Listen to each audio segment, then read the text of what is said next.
Okay, for those who are joining our live stream, this is an internal design review meeting about financial data feeds for Wolfram Language.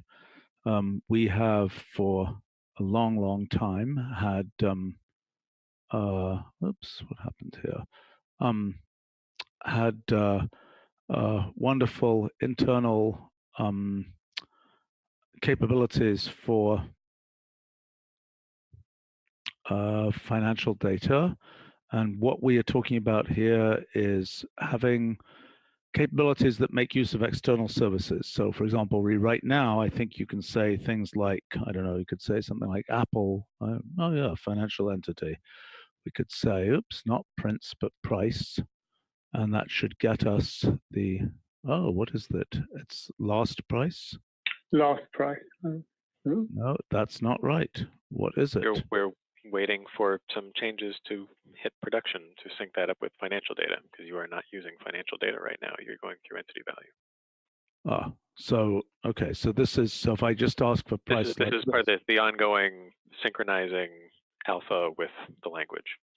Okay, but so if I do this and then I do dated of this, comma, all, for example, I should get a time series, right? Of, there we go, 10,000 points, which I can then say dateless plot, and I'll see some spectacular growth here, I think, in the case of this particular. There we go. Wow, it's impressive. Actually, it's not, in recent times, it's not exponential, it's just linear.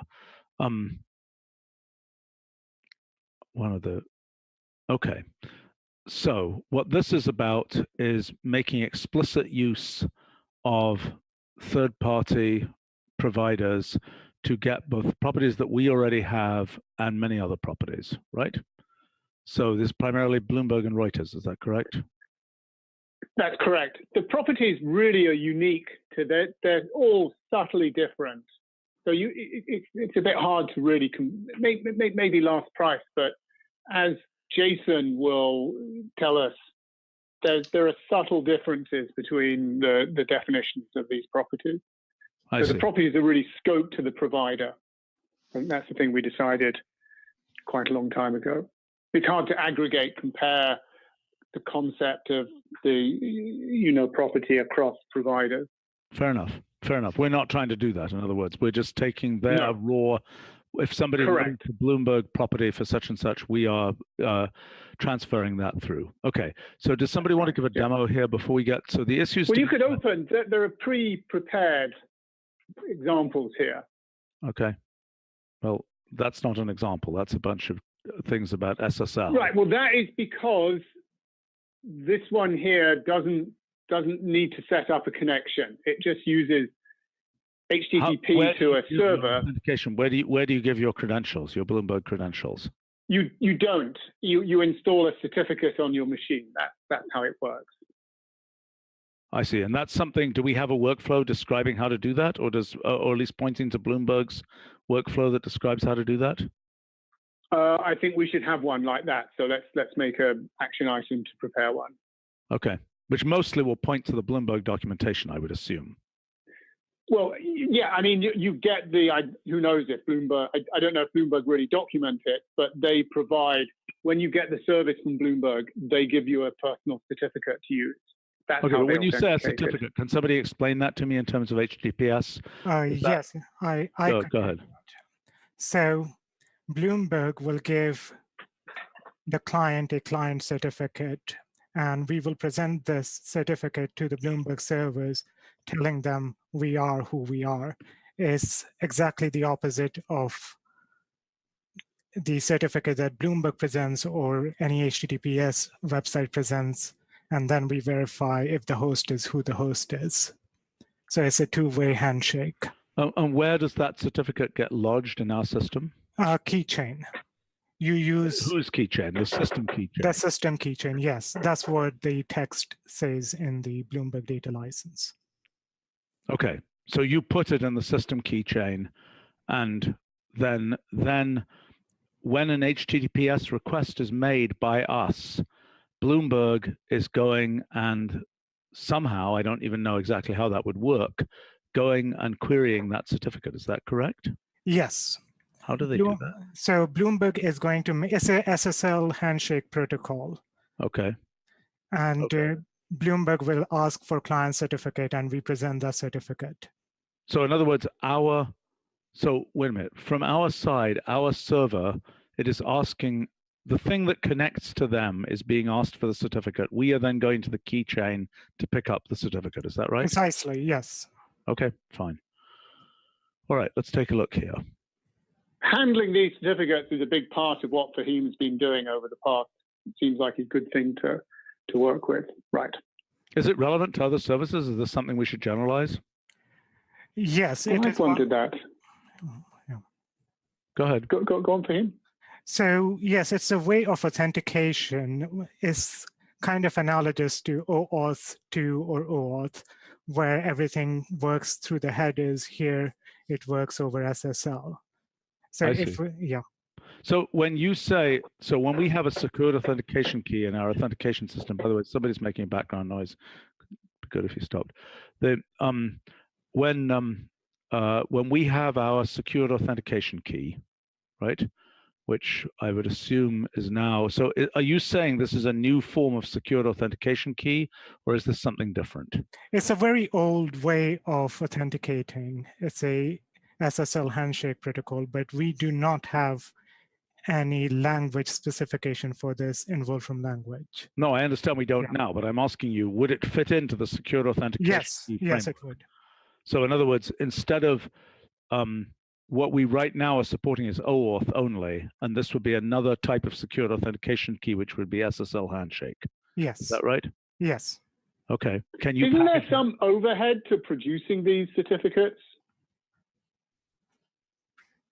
I think there are services that will create a certificates for that, but with Bloomberg, it's just a file that you present when you're connecting. Yeah. No, I understand, but they give you. Wait a second. You're saying it's an old form of authentication. I mean, is Bloomberg the unique example of the place where we've run into this, or are there other ones? No, I believe Coinbase is another one. The new blockchain and Bitcoin. I don't really understand all that, but from the Coinbase is a nice, fresh new company. So right, but they use client certificates. Okay. For authentication. Could somebody here? Let's see, who should deal with this? Okay, we have a question from our live stream saying, I assume you're talking about storing the root certificate, parens certificate authority. I do not understand that question. Does somebody here understand that question? What certificate? I think we're just talking about a particular SSL certificate, not the underlying one. Right. I think we're just talking about the specific certificate that will be issued for this particular HTTPS connection. Is that correct, Fahim? Yes. Okay.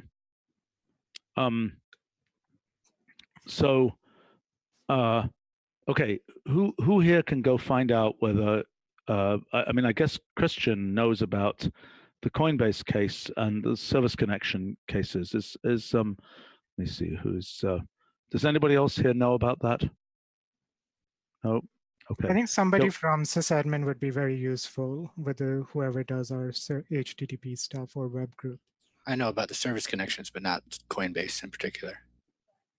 Okay. Do you know about, can we see if we can find, can we ask Warren who would be an appropriate person to talk about this here?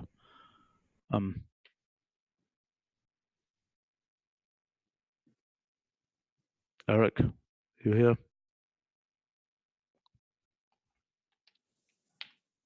Eric is muted. Ben must be here. Ben, could you make a note of this to pass on? Well, no. Why don't we actually ask Warren right now? Why doesn't somebody go us and ask Warren who the appropriate person is? Our person on the live stream is saying, but a web server cannot query your key store. Yes, indeed, that is correct. There is what my understanding is that there is on our side, this connection is brokered through something that is, which is not a web server, which is querying the key store. Is that right, Fahim? Yes, it is we who query because we know we are going to Bloomberg and we have registered in the keychain that when it is Bloomberg asking, give it this particular certificate. Server itself cannot do anything. It's the Right. client who is taking the action. And this is curl. This is a feature of curl. I mean, we didn't make this up. This is curl that's interacting with the keychain. All right. Is that right?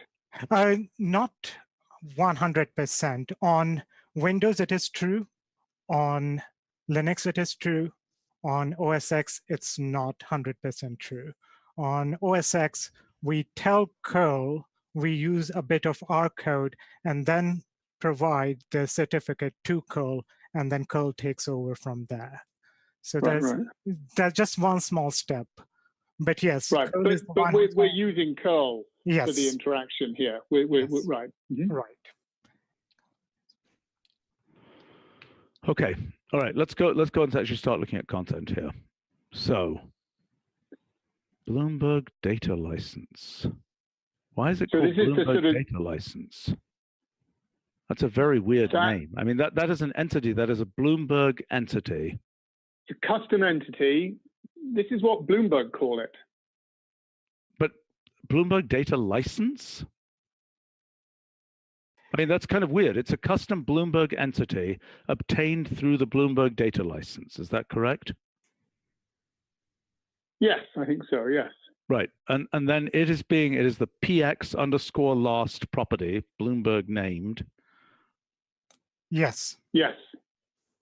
Okay, so Alan, I mean, in our entity naming scheme, what would we call this entity? What should we call this entity? I mean, usually it's called something like, financial instrument, or it's called something like. I think we should. Sure. I mean, this entity is not a Bloomberg data license. You know, usually the type would be how you complete the sentence. This thing is a. Yeah. What is blank. this thing? This thing is a blank. What's the blank? You're asking us? I mean, I don't know what all the different kinds of things can be in the second argument. Yeah. This is basically a ticker standard name, is what this is. I mean, it's not. Well, that part is, but not this part. These are both Bloomberg entities of some kind, PXLast and MXFT, right? Technically, in Bloomberg, they identify everything, even down to their personal email accounts as a ticker, just because it's the way they run. I see. Well, okay. So then, let's see. If I'm just looking at the Bloomberg website here. Comprehensive data. By the way, we've got some background noise here. Blah blah blah blah blah. Using modern web protocols, except you guys say it isn't so modern. But who's to know? Could whoever's making background noise please try to fix that?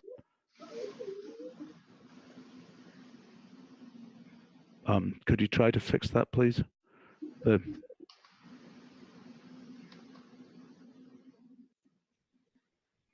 Well, this isn't helping us really. Data content sets.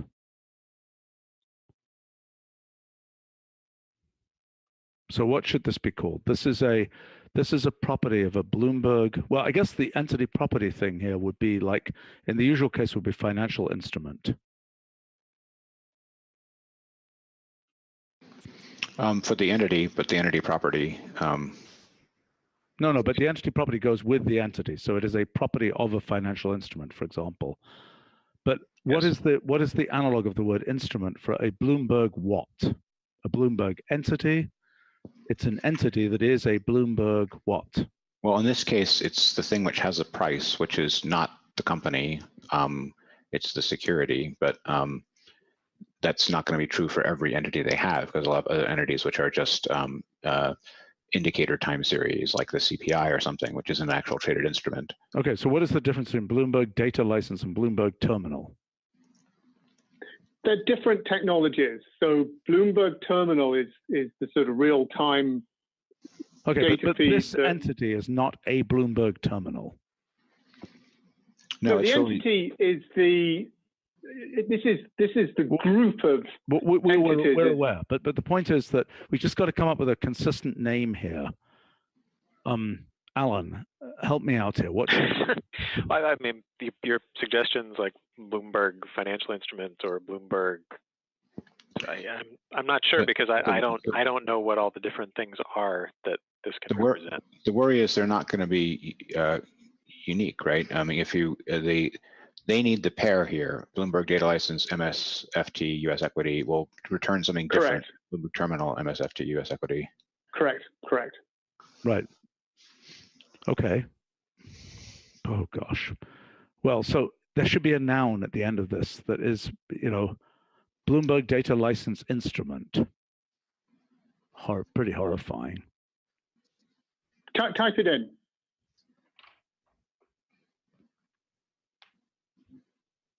That is pretty horrifying. Well, I mean, so it'll autocomplete presumably. Sure. Bloomberg terminal instrument. It sounds like one of those things that my shoe is ringing kind of thing. But it's probably accurate. It is accurate. Ticker would also be accurate, but only in their particular case. Ticker is really a weird thing. I agree. I mean, that sounds like that is another my shoe is ringing kind of. Yeah, people would expect that to just be MSFT at that point. So yes. Okay, so let's plan on Bloomberg data license instrument. Bloomberg terminal. And that's the same. And what about what we're calling same thing property? for the property. Yeah, that's the same thing because it's part of the entity store that's associated with that. Okay. Do we have any chance of auto completion for any of these things, or are you kind of on your own with that? In other words, does Bloomberg give us a big table of things that we can use for auto completes? You mean for the right hand side, the tickers and the names? Yeah, for these things and the names. That's possible. But it depends. Their license, they may not provide that. They may not provide the complete collection. People can be very, concerned about that. Right. But we should they are concerned about it. Yeah. They are concerned, but the fact that we can use their API to download that on a client per client basis, that is okay. I see. All right, fine. So we could, in principle, cache. If people really care, we could cache an autocomplete table in the client. At the client, yes. We don't have to. Yes. Okay. So the autocomplete framework that's still under development for cases like this would presumably be used here. But so let's make that, Ben, that's something for you. That's something we should be worrying about in the future. We probably won't have that in version 1. Okay. Is Ben here? Yes, I'm here. Good. Okay. So that brace is unnecessary, right? Am I correct? That would be a question for Alan, but Alan, I think. So wait, sorry. What's unnecessary? Sorry. The brace around the date attribute here. It should not be required. Okay. Is this framework, are you using the modern entity store framework, or are you using something else to deal with this? I'm using the custom entity developed by Tony. That's what's... Okay. Is Tony here? Yes, I'm here. Okay. So Tony, is that brace needed? It's not needed. Okay, good. Will dated work around the entity property? Yes. It's just an alias for this longer entity property. Okay. Notice that user assistance failure of that reddening? Yes, has been reported before. Okay. All right. 150 seconds is an outrageously long time. What is it doing? Going out and getting carrier pigeons to get the information in? Yes, in a way. I thought that was Reuters that started off with carrier pigeons. Go on. Yeah, maybe. It's in the nature of the data license, so it's not real time, obviously, but it has lots of historical data. Right, but that's 216 data points. It's really a small amount of data. How could it take so long? Well, we could. That's because we only asked for a small amount of data. So I see. So that 150 seconds is Bloomberg kind of deciding it's going to send the data and then sending the data, or that's us making 216 requests or something? No. That the data really did take it wasn't there until, sort of 150 seconds later. So there's a callback. This is why the submit version of this is much more useful. Why is it so slow? I mean, Bloomberg terminals in general are not slow. No. So am I on mute? No. No. Okay. So what is happening is that we are actually making quite a few calls, but the first request is Bloomberg has acknowledged the request. The subsequent requests are, is the data ready? So we are polling, and normally it takes 2 minutes for data to be available.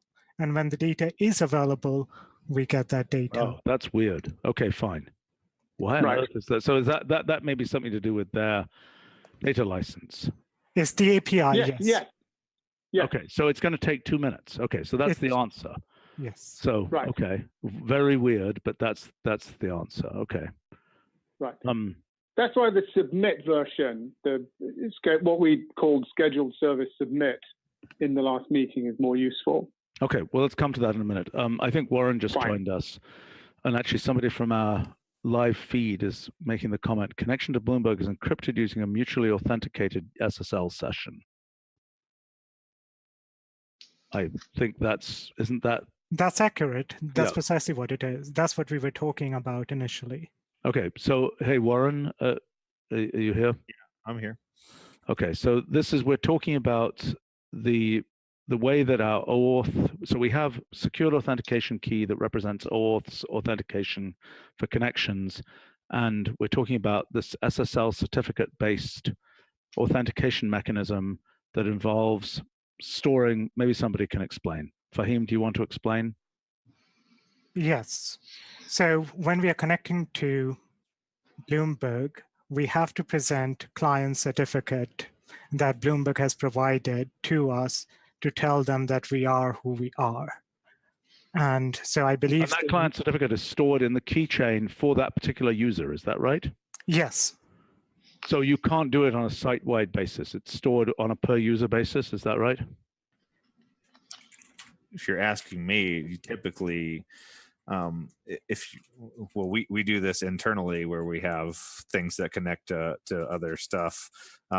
For example, on our internal test and development boxes, we have a local certificate authority that signs things, and we just install that SSL cert into both, Tomcat's keychain and the system keychain. So when we connect to any, development services that don't need a real outside SSL cert, but one just is signed internally, then we automatically trust that because we've installed that root certificate on the machine and in Tomcat's key store. So it knows, hey, anything that is using the internal certificate authority, any cert signed by that, we know to trust. Okay. So how does that relate to, Fahim, how does that relate to the stuff you've done with keychain, which sounds like those are user keychains, not something like a Tomcat keychain? No, so what Warren is talking about, internally signed certificates, but this is a client certificate that the company has to provide specifically to us.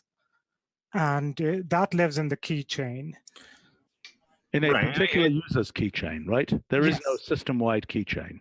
No, it is a system-wide, as in on machine, yes. But it's not like enterprise sort of a key. Okay, but I mean, but if like I log out of my machine and, my cat, if I had one, logged into my machine, it would not get the same keychain material, right? It depends on how you have installed it. Bloomberg does not make any restrictions on that part. I see. Okay. Right, you can have a user, a certificate that a user trusts, but the system does not. Obviously, anything that the system trusts a user just by inheritance. Okay. All right. So what was the question here for Warren? It had to do with generalizing secured authentication key to deal with these SSL cert-based authentication. Is that right? Was that what we wanted to discuss? Or was it something else? Well, is this a model that we could be using in a technology we could be using in other places? And somebody said that Coinbase had a similar connection mechanism. But it sounds like we think we know. Okay.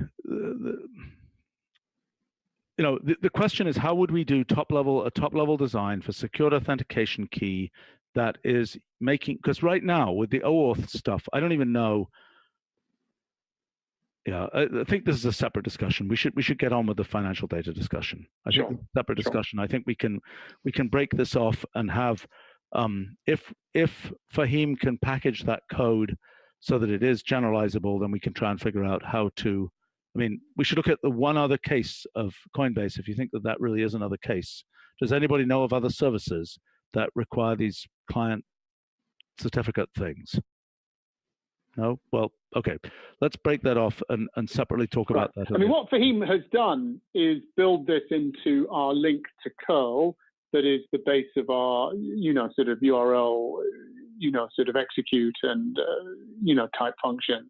Okay. So it's totally transportable to other URL, HTTP, HTTPS type transfers. Well, fine, but we need a top level design for it. Do we understand what that would be?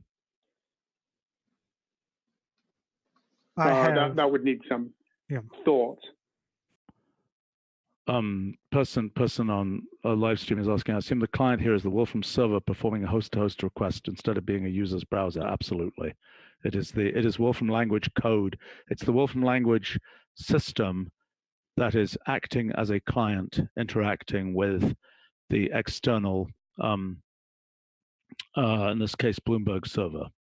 Correct, people? Yeah. I heard the term Wolfram server. It is not Wolfram server. It is the client. Right. So it's the language client. So actually, that raises a question.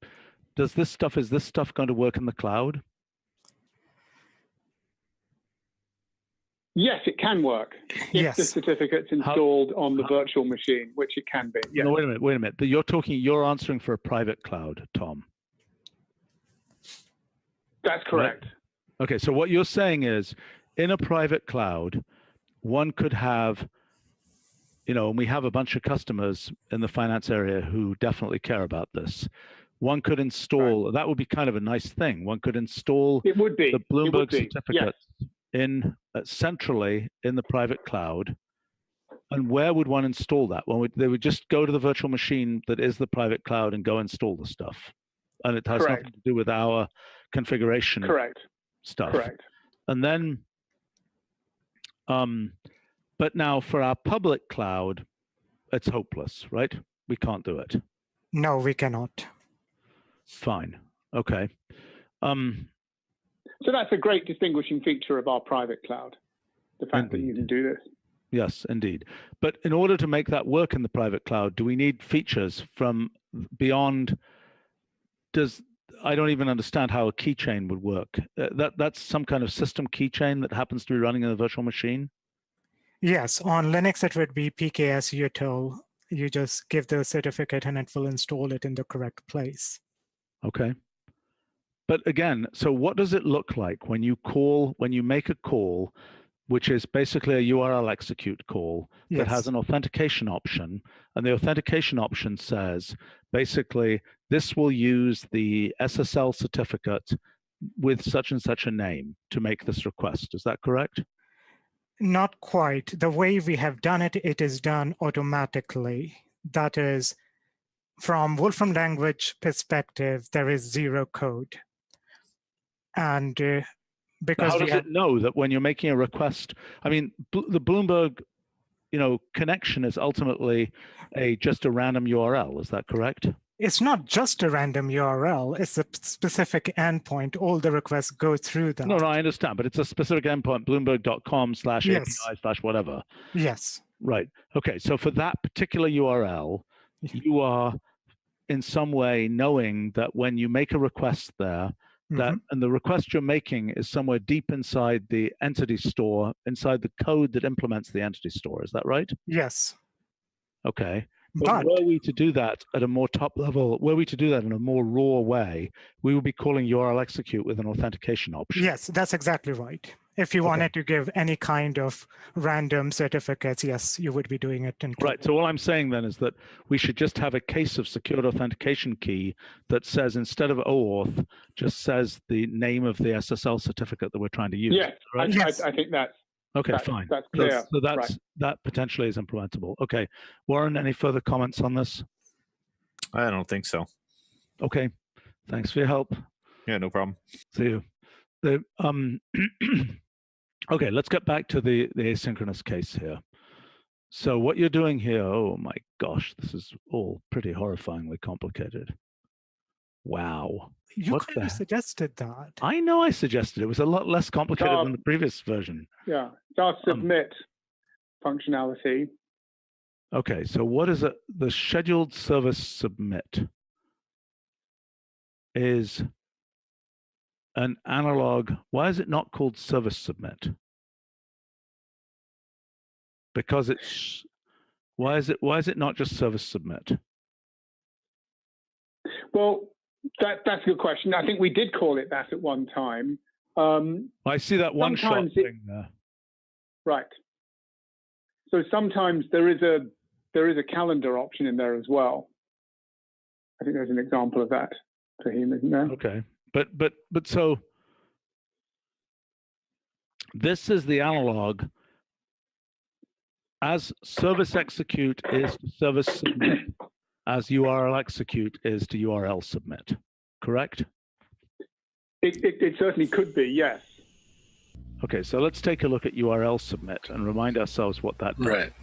There's one minor distinction, and that's that service execute in general, there's sort of two layers. There's the raw response, and then there's the cooked response. And so typically service execute, underneath there is a URL read or URL submit, depending on if it's synchronous or asynchronous. And it gets back that raw JSON or what? GIF. And but then it structures it into a data set or something interesting. Sure. When you're talking about when you're talking about the callback functions, when we're talking about what we want to do with the callback functions, we're going to want either the cooked values or the raw values or some super extension. Obviously, right. But so what I would assume, and the only issue is how lazy it is in the computing of these things. What I would assume is that some of the keys, in fact, we have a very good mechanism for doing this because we have a handler function keys option that tells us which handler functions are going to be asked for, right? Which keys are going to be asked for. So basically what we should do is we should have a set of keys, including we should have the raw JSON. You should be able to get the raw JSON if you really want it. Right. And then you should have cooked versions of those keys that can have, that we just make a list of them, basically, that goes down right to the level of raw response is one possible key. But the names, it will not necessarily line up here. Body. Of course not. Of course not. Absolutely not. This is for an HTTP request. Right. And if we have something for that raw JSON, one cooked request might actually make multiple requests. So it could give a list in general. Well, I don't understand that comment. I mean, right. If you remember like the social media where we make those graphs of friendships, you're making 10 calls and then compiling it. So if you want that raw JSON, it's not going to be one JSON object. I see. Well, maybe we don't want the raw JSON. I mean, in other words, what you're saying is what raw JSON you get depends on, you're saying for every query, you might get a piece of raw JSON. Right. Okay, but for one service execute or service submit, there will be multiple queries in general. I understand. I mean, this question about whether you even want the raw JSON, I mean, we might as well provide it, but then we just want a raw version of each of the queries, which would bring back, or a JSON version of each of the queries, which would bring back a list of JSON objects or JSON strings, rather than bringing back the fully cooked version. Yeah, I agree. It is a natural extension. It's just there is a can of worms or two in there. Okay, well, we maybe don't, okay, so let's take a look at this in the initial form. Okay, so service submit is the potential name for this, but you're claiming that there's a scheduling aspect to it. We certainly don't have a URL submit with scheduling. The only scheduling we have is a scheduled task object, which gets scheduled, right? But this is an externally scheduled task where you're telling the Bloomberg server to go and, respond with this result every Monday morning type thing. Is that correct? You can certainly do that. Yes, that's correct. Yes, exactly. Yep. Exactly. Okay. And there's an example. If you scroll down, you'll see an example of that.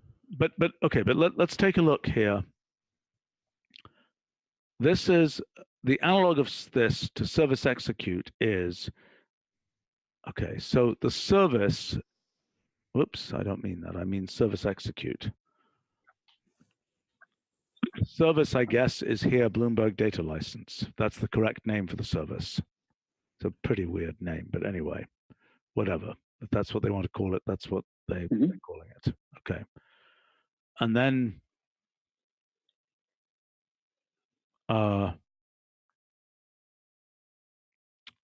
let's see. And then, I mean, I assume we have been in communication. It's a separate meeting and separate discussion, but I assume we have actually been in communication with the folks at Bloomberg about this and how to make sure that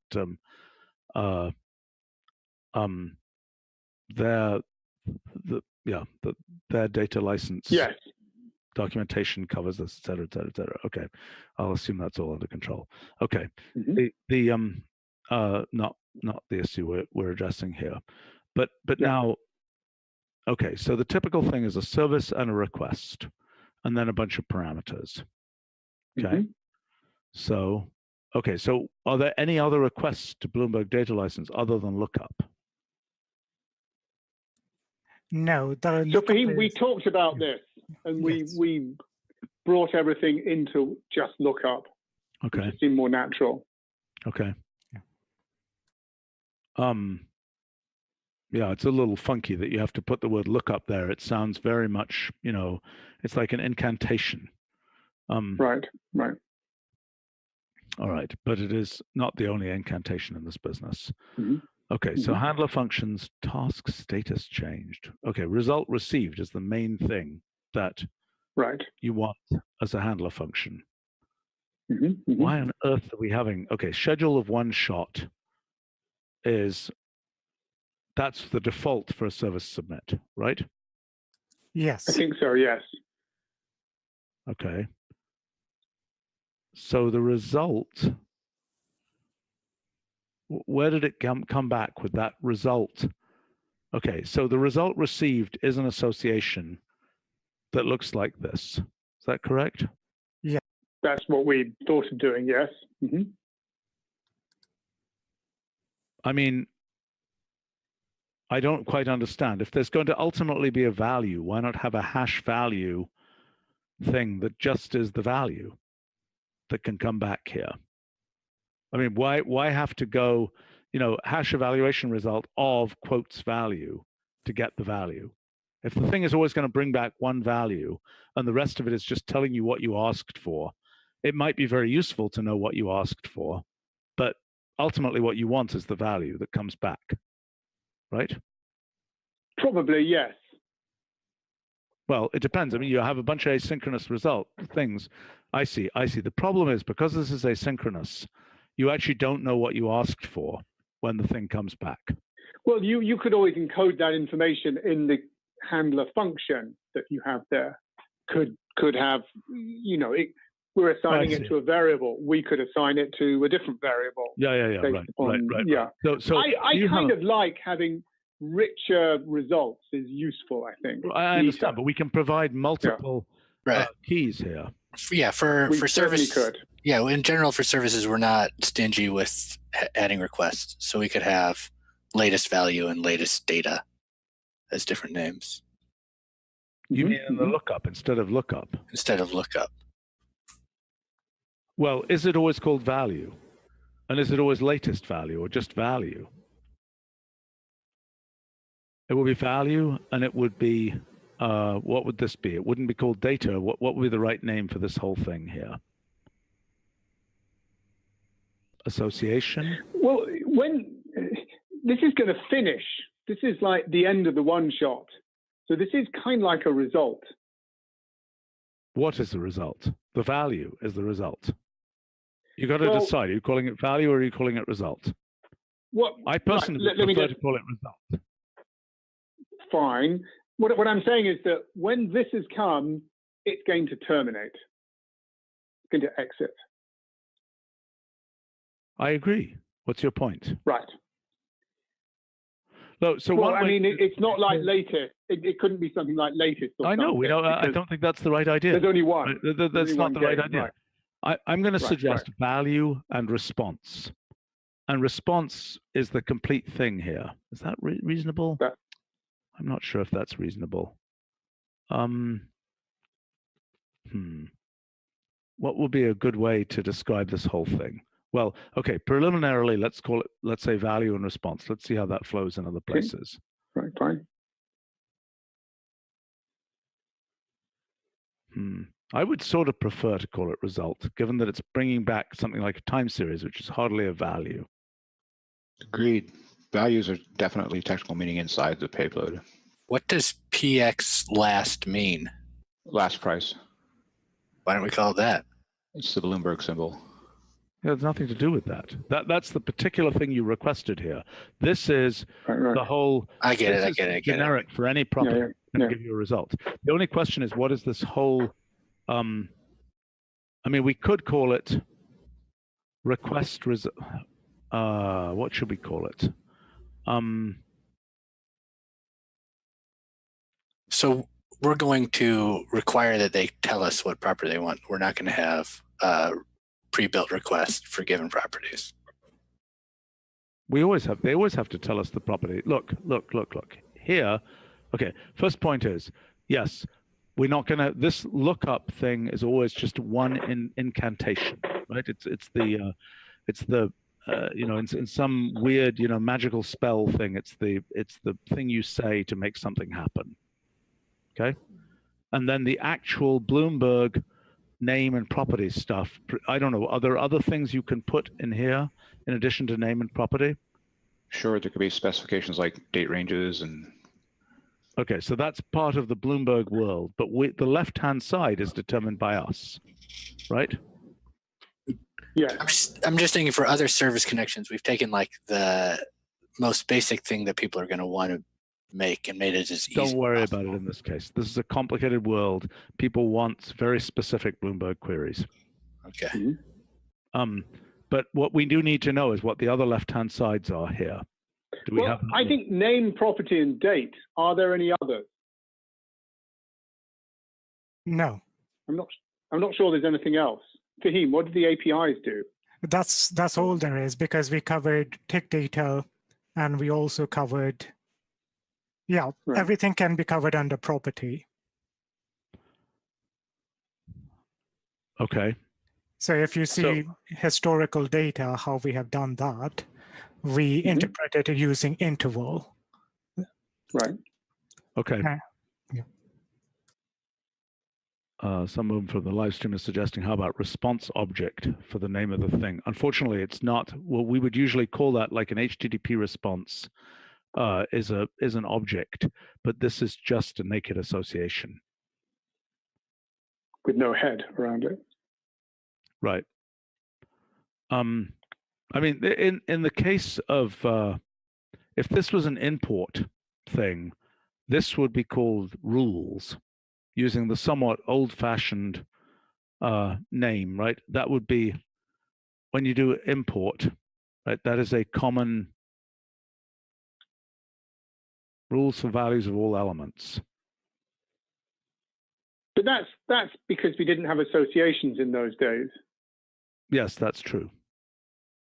So I kind of think result association is okay. I wish it could say something about the request as well. The modern way in entity property is calling it entity property association and such. Tony, do you want to comment on that? Is that an entity property association? I don't think it is particularly.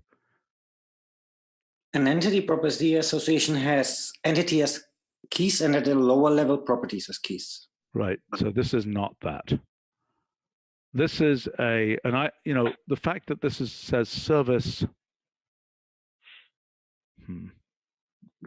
I'm I'm still thinking result association, though I don't like it very much. Let's keep going here. Okay. So all of these were one-shots. You said there's something other than one shot that's a possibility. Yeah, Fahim, don't we have any examples of that? I want to go on and look at the other ones here. Okay, so Fine, so in fine. the case of oh, what's this? Right, now for Reuters and Bloomberg Terminal, Yeah. we need to specify a connection, some sort of connection thing. And they're all kind of different. So, but we need some potential for. So I'm totally confused here. So this Yes, is right. This is now a pure entity store. This is not using any kind of service submit or anything like that. Fahim, why isn't there an example? There should be an example of this, at least. With service submit. With service submit, yes. Except now it's going through the Bloomberg Terminal technology. Okay, so the Bloomberg Terminal technology is comparable to the Bloomberg Data License technology. Is that correct? What's the difference? Why would you use one rather than the other? Terminal is real time. Yes, yes. I see. So is terminal much more often used in this non-submit type mode? Yes. Okay. And whereas Bloomberg Data License is, I'm going to look up this historical data, you know, Bloomberg's probably collected everything all the way back, and you can probably look it up. That's right. I see. But hang on. Look at the Reuters. The Bloomberg Terminal is slightly newer. Let's look under the Reuters and look at right. So here we've got a submit. Right. So here we've got yet another connection technology. And then look under submit. Okay. So those are. So we need a way to make the raw connection. That was some raw connection thing that was specified there. That where you're given those things. I hope those weren't real numbers. No. And you have to have a special box to get that. You won't be able to do it otherwise. But okay, so I can look at these and yeah, not, nobody's going to abscond with these numbers. No, they can't do anything with it. Okay. So what on earth is this? Yeah, you have to sort of set all this stuff for connecting to the VPN box that they ship to you. Right. So they give you some hardware. They give you some network hardware. Boy. Okay. Yeah. And well, it's better than the actual old times when they used to install an actual physical terminal for a Bloomberg terminal. Yeah. Right. Okay, it's now reduced to a single box rather than the full screen and everything. They made some nice technology for all of that stuff, I think. But yeah. Okay. So, all right. So we need a function to. But by the way, so presumably you're going to have workflow documentation that explains how to get all those numbers and how to type them in from. Presumably, Reuters sends you. Yes, they send you a PDF of those things, and then you just have to copy them out to here. Yes. Is that correct? Yes. Yes. But is Service Connect the right, I would think so. Wrapper? Good. Right. Well, if it's bringing back a so wait a minute. The Service Connect is giving you something which is then an entity store. So don't you have to register the entity store after that? Well, how does it? Okay. Yeah, go ahead. How is it registering the entity store? When you do a Service Connect, then it is registering the entity store in the background. Okay, is that the way we want it, Tony? The question is, which mechanism are you using? Custom entities. I mean, there is a hidden internal mechanism to register things, and there's a public mechanism. The question is, will it show up in entity stores, open, close, or not? An entity store's open, close is only custom entities. Is that true? It doesn't include our internal entity stores. Correct. Okay. I'm using the public one. What do you mean by public one? You mean the custom one for users? Yes, custom one for the users, yes. I think it's okay if this shows up in the, because I can imagine people wanting to get rid of that entity store to disconnect from Reuters, for example, for some reason. Who knows? Maybe there's some billing that's based on time or something, and they want to disconnect. So I don't see a problem with it showing up in the actual entity store's open close list. Anybody else? Anybody disagree with that? No? Okay. Fine. All right. So then this should now say, presumably, Reuters ETA instrument. Correct. And the name of the service is Reuters ETA, but the name of the entity type is Reuters ETA instrument. Makes sense to people? Yes. Oh, I do love the way these are. Well, that's where we add value with our financial data stuff, is it's all nicely normalized, and you don't have to know all of these different ticker conventions. Correct. And, everything else. Of course, that was a lot of work. Correct. Okay, so what's this now? So this is now, you're going to show me the entity property association for that. Fine. I mean, that's the standard entity property association that comes with the entity framework, right? Entity store framework. True statement? Yes. Yes, yes. Theme didn't write any code to make that work. Look right. How the currencies all work out. Isn't that nice? Well, it knows what. I mean, it knows what exchange they come from. Oh, you mean we did that?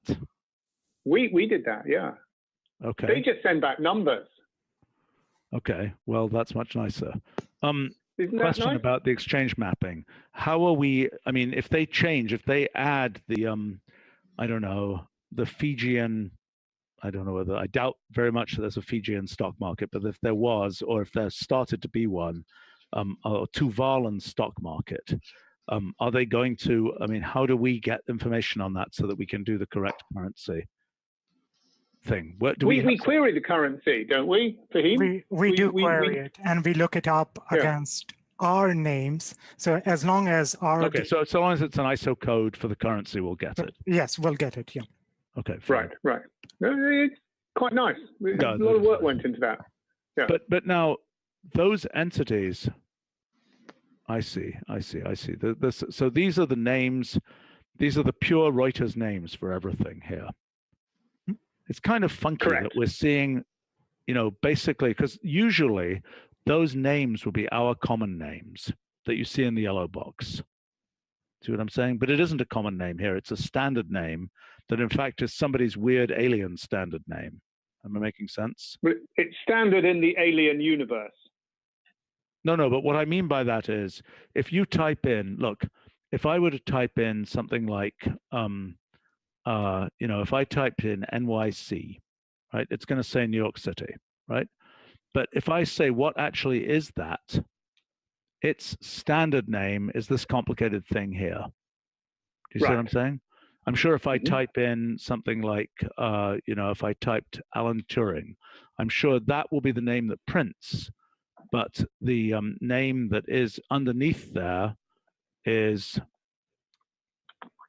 something with some weird code after it, right, to uniqueify it. Okay, so my question is, when you're printing AAPL.O, is there another query to Reuters to ask what the common name of that company is? Yes, there is. It's basically common name or name of that company. Okay, so the question that I then add that. Have. Yeah. No, but now there's a question for Jason, and I think Michael Kelly is also on the call. For the users of this, are they going to want to see the tickers, or are they going to want to see a common name there? They're probably going to want to see the tickers because the common names are not unique that way. I see. Alphabet, Google, Berkshire Hathaway, multiple share classes, same common name. Okay, all right. And I mean, like the .O, is that a generic share class for Apple or something? No, that's just saying it's over the counter. That's just saying it's a NASDAQ stock. I see. And that's the crazy Nippon Stock Exchange thing where they just have numbers. With the T for Tokyo, that's right. But And so the fact, so I mean, the actual users, the fact that that might be, you know, NTT or something, they don't care. They just know it as 7267. Is that true? Well, different people. I mean, people go different ways on that. If there's any possibility of ambiguity about the name, they don't want the name. But for most, there isn't. Okay, so the question would be, maybe we should be able to actually display the name, you know, as a, you know, it might be nice to display the name.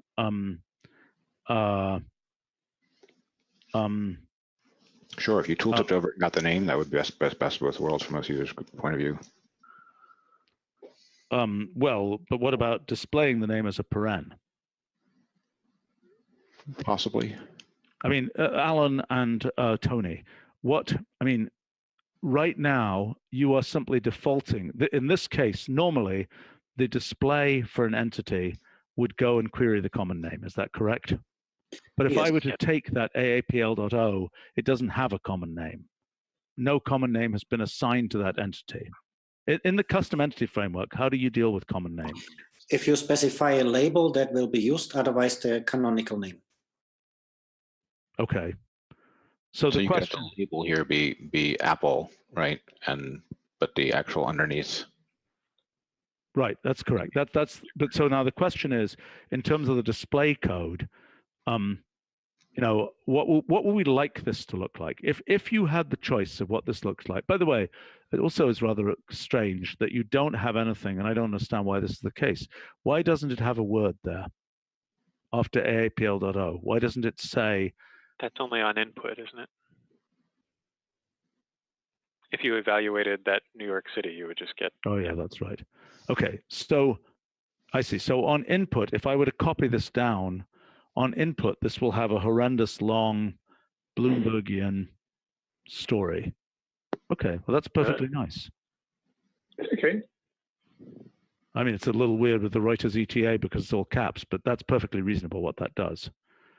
Okay, so Alan, were we to want to disambiguate were we to want this thing here to have some kind of indication of what the common name is, what would we do? Do we have a gray parens tradition? Or Tony might know that. Sublabel, right, Tony? I mean, that's implemented in the custom entity framework now. Yes. Can you give me an example of where we see that? I think in words. Okay. Not only in current right now.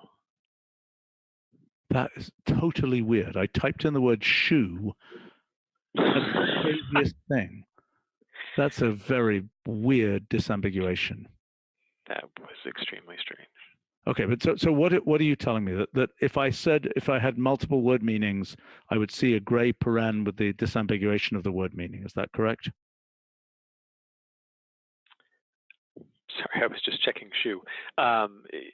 So the new entity type word sense uses sublabels. I don't think you're only gonna. Can you put a see something in dev mode right now? Okay. Yeah, one second. I can pull something up. Sure. Okay, but then that would be the way around. That is it is a word, and then its disambiguation is in gray parens, as opposed to here where it's AAPL.O, which is the disambiguation, and what we want to give as the common name in some other form. I mean, I think it would be nice. I don't know. Well, finance folk, can you comment? If it said AAPL.O paren Apple or something, I mean, there is presumably some fuller name for this that says, you know, Apple common stock, NASDAQ over-the-counter common stock or something. And yeah, you don't really want to see that. I mean, you want to see either Apple or the ticker exchange at most, but. Fine. What do you mean, ticker and exchange? So I mean, like well, it for might example, if you had Royal Dutch Shell, you want to know whether or not you're getting the London listing or the Amsterdam listing. I see. And what about these things? What are the ADRs and things like that? All the listing. For most cases, if you're getting the same company and you're getting the U.S. ADR, you'll just know it because it'll be a New York Stock Exchange ticker. But if you could easily have Toyota Motor Tokyo versus Toyota Motor ADR. So in terms of making people not make mistakes and things, it's like it would be good to give them some indication that 7267 is whatever it is. in Yes. parens or something. Okay, but it's probably not as important to tell them the exchange because they can plainly see that from the ticker. Is that a true statement? As long as the ticker form that's being shown includes the exchange, which for Reuters it always will. Yes. Well, does it for Bloomberg? Well, they use a different convention about it, but there's some information about it. So you see MSFT equity, it's not telling you that it's NASDAQ because they assume that you know that because it's 4 letters, it's NASDAQ, but you know. Right.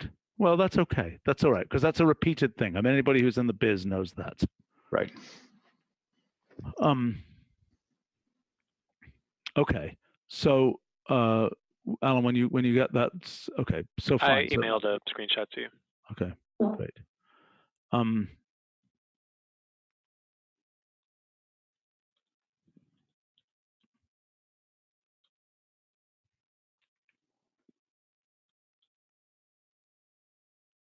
Okay. Well, that seems quite nice. I mean, to be able to say that AAPL.O paren apple seems pretty useful. Now, do we have, by querying these things, do we have the word apple, or does it come out with a 16-word description of that particular financial instrument? If you're looking for a common name, it will just say Apple Inc. Okay, fine. Well, that seems very useful. So framework folk, how do we do this? Tony, how would they do this in the custom entity framework? So you specify first the label, then the sub-label, and that's it. Okay, so the label would default to the standard name, and then the sub-label they would give based on the common, or based on the retrieved common name. Yes. So it should be able to take a function as its. Yes, you can specify a function for both label and sub-label. Okay. Well, that does still mean if you applied common name to one of these things, you're only gonna get the label, or yes, that's effectively going to be the standard name, right? Yes. If you want more detailed information, you would probably use entity value to query the label or the sub-label. Fine. But we should probably have, I mean, you know, that's going down, this is where we don't want to go, because then we're cooking every property that Bloomberg and everybody else provides. We're not doing that. If they have a query that gives you a name, you know, they may have 6 different kinds of names. Why am I reminded of the T.S. Eliot Practical Cats name thing? But anyway, for, you know, a company has, I don't remember how many, whatever.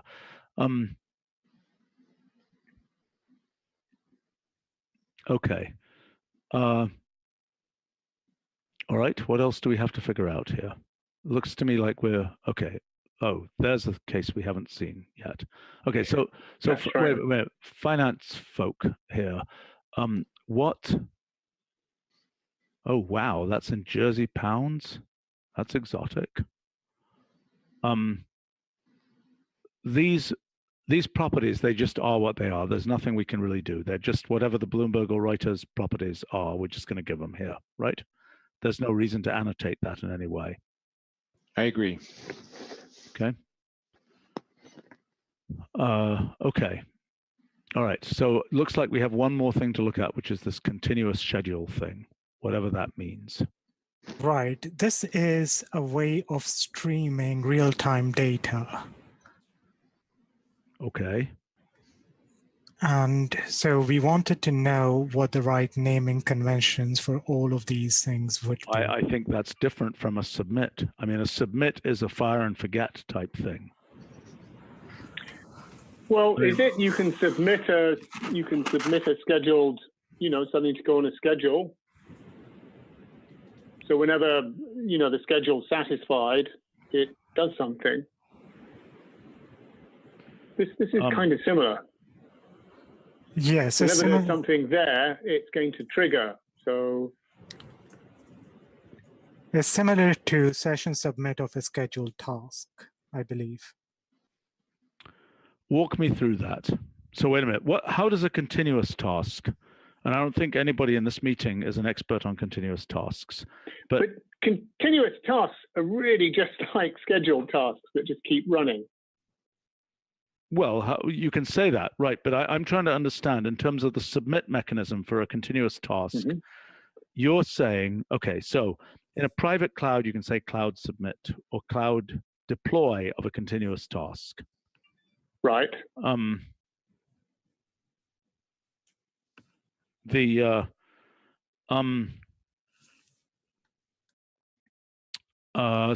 So it seems to me service submit. How would we do this? So because in a task, in a session submit, what we're doing is we've got the task specification wrapped all the way around all the stuff that's inside here. Whereas this is just an afterthought, and it's not an appropriate afterthought because it really deeply affects what's going on, right? So let's take a look at the way that session submit, for example, works, right? So session submit here can take a scheduled task with an expr and a spec. Whew, this is a mess. Because an session submit in principle could take a continuous task, though that's not yet supported. I think it might not make any sense, but it could do, yes. Well, local submit could take a continuous task. Okay. Yes, well, I think it can, yes. That what's happening here is that session submit is just being given a Wolfram Language expression, whereas service submit is being given some weird request to an outside service, right? That's true. So by rights, what we should be saying is something like service submit of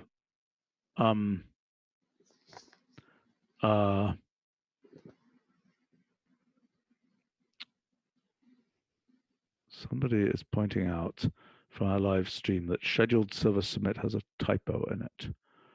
Not sure which one. It does, yeah. Up there. Where? Right under submit, there's a missing R before the V in service. Oh, yes, so it is.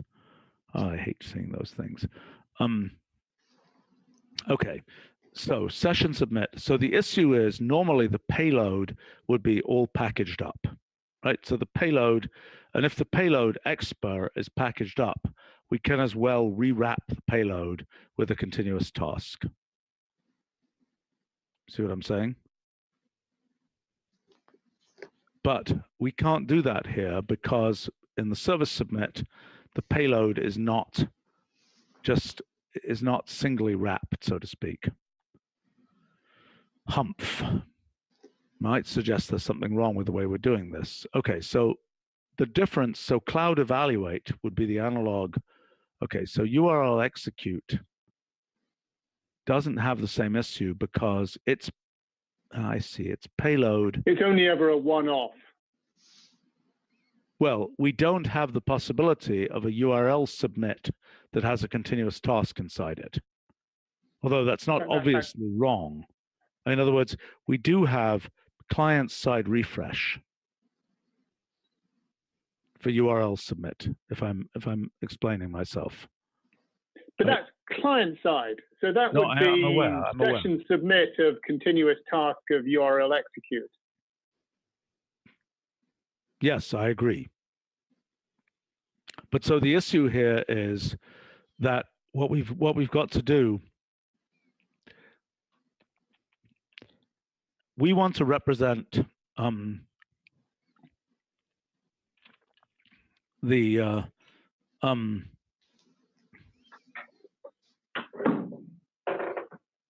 it could be solved by like a service request object that's similar to HTTP request objects.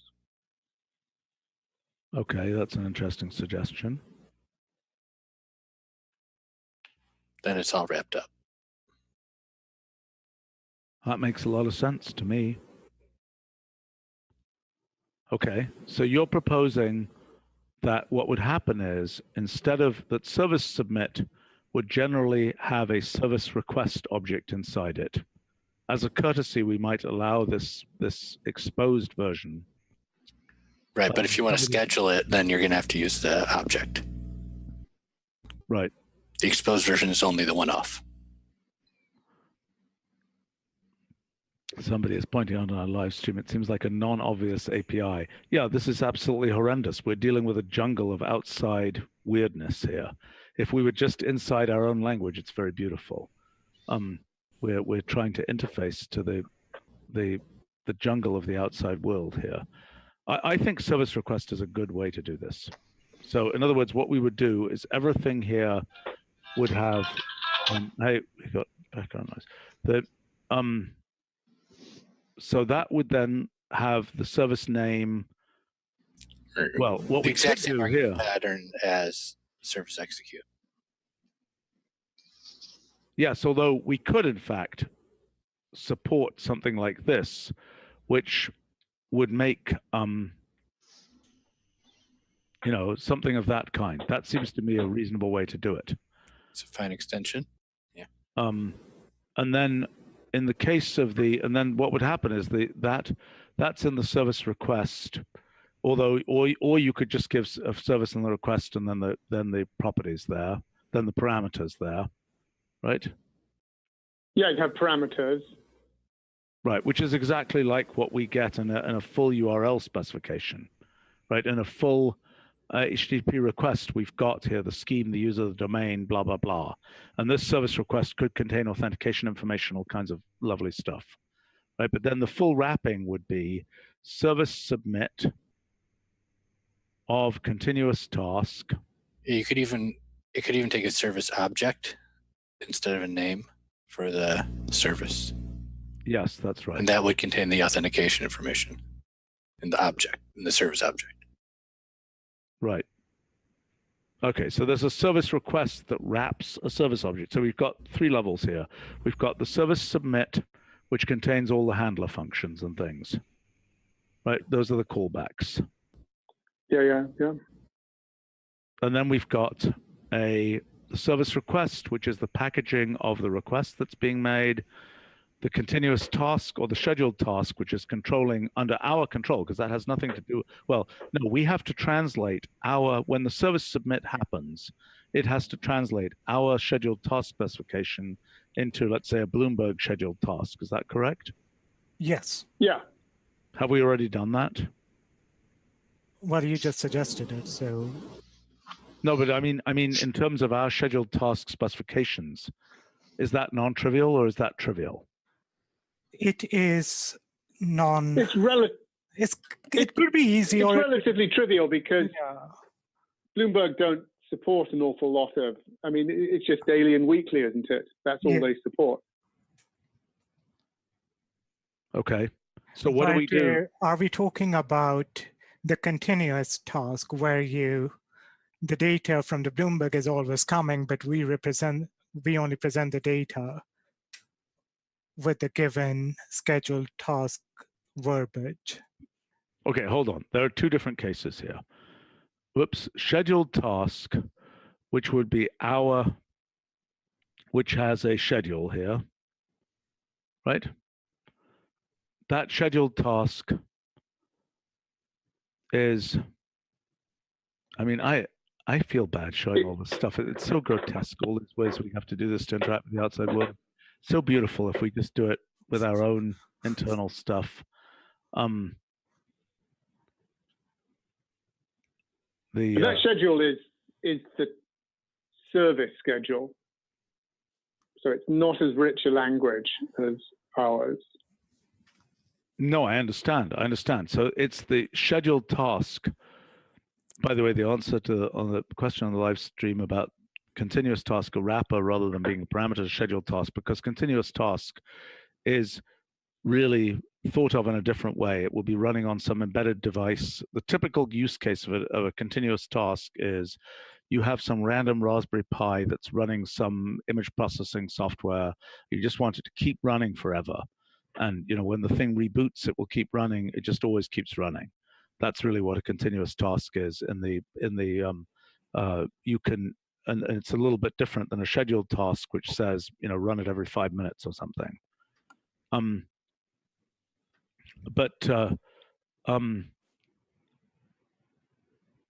Okay, so what was the point here? So continuous task, okay, a scheduled task, you say Bloomberg supports certain schedulings. Is that correct? Yes. Bloomberg data license, not Bloomberg Terminal. They don't support any scheduled task. Okay. So there would be like Bloomberg error data conditions. license, right, supports what? Daily and weekly. Okay, fine. Yes, daily. So we've weekly. got that. So if you give anything else there, it's just going to give an error. Correct. Correct. Okay. Okay. And for continuous task, you're saying you are telling the Bloomberg system to continuously stream the data. There is a question about how often we actually call. Does it call the function whenever the data changes, or do we have to specify how often it calls the function? It will only have the callback functions whenever the data is available. It will call the callback functions. Okay, fine. So it is continuously calling the callback functions. It's not saying do it. It's not saying poll every 5 minutes or something. No, no, no. There's no polling. No, There's it's a no push. Okay. Okay, fine. All right. Anything else we have to figure out here? No, I think this is quite. I think we've got to go back and do some implementation. I think we should do some implementation. Can we write up? We did write up a documentation page, but I don't think there's any point. Can we go and like knit in some other pages, or do you want to not? Knit in what other pages? Well, we, to get links into this, or should add things to guide pages in tentative ways, or would you do rather? it tentatively, sure. But I mean, where do I go here for this? Just do schedule service submit, and you should have it. Oh, I see. Service submit. I thought you meant. So, is it in the list of? It's not yet in the services list. No, it is the name of the function. Okay, only the function thing. So we've got service submit. We just wrote that it just helped us. Schedule service submit. Not this. Not this. What's not this? I don't know what that Don't know. This is some old legacy thing. But in fact, it might be exactly what we want. Well, maybe. So Okay. This is a newer thing. Right. Well, we could. I don't think expression being evaluated is the right thing at all, because there's no expression here. Unless you mean by that the scheduled task. If you mean by that the service request, that's fine. I think that's what it should mean. Yeah. Well, then the evaluation result could be a service response as a wrapper. Could be. Yes, it could be. It could be. Yeah. It could be. Why not? Why not do it that way? That the service response is a fully wrapped thing like an HTTP response. And then the other things you get are things like, yeah, I mean, if we did it that way, then you would always get that. And if you want to simply peel off the value, you would make a further query to peel off the value. Yeah, yeah. We don't want service response as the result from service execute, though.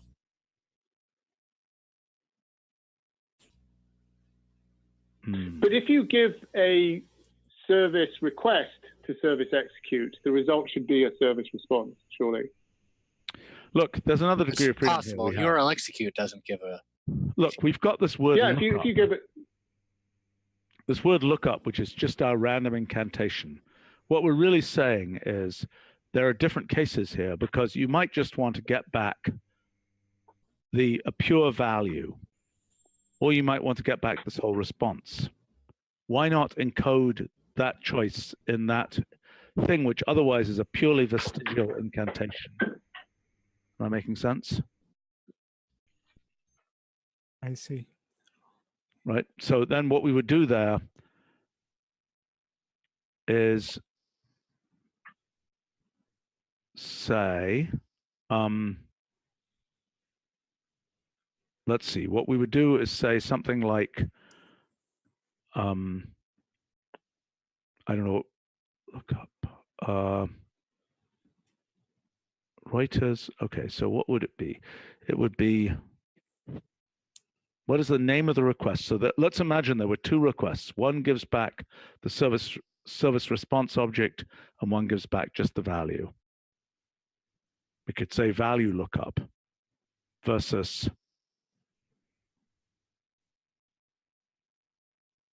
what would be the thing to get back? They all give back tasks, right? service submit gives back a task. It does, but we're defining in here. Oh, you're talking about for the evaluation or evaluation? No, I'm saying But, here. but aren't they here. keys? Aren't they? I'm sorry, I'm getting tired and confused. But aren't these just keys to things that come back? No. Yes, the things that come back are keys. Aren't they But the specified issue by keys? Right, but then you're leaving. Okay, so what you're saying is, okay, we've got two kinds of keys running around. Okay, we've got the request, the initial request made to this particular service. Mm-hmm. Okay, could we, whoever's making weird background noise, stop, please.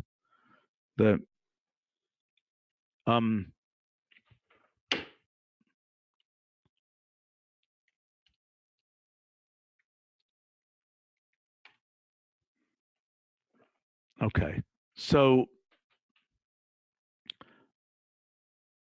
then we've got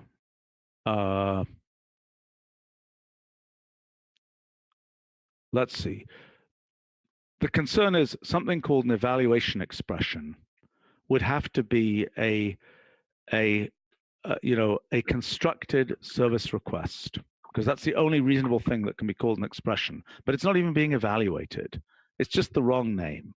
Okay, because evaluation would be there's an expression. It is the unevaluated form. Now you evaluate, you get back a result. Right? That's not what we want here. So I think it would be request is the thing that is that, right? It would be service request would be that name there. Instead of evaluation expression, that wants to be service request. I mean, URL submit doesn't have any of these. I think the keys in URL submit only relate to the output. Fine. There's no, there are no keys to give the input for what that's worth. Fair enough, but okay. So then service response, so service response would be the full service response. Yeah. Right. And then we could have service result, which would be an optional thing, which in the case of these types of things would be the value, right? Would be the value. Yeah.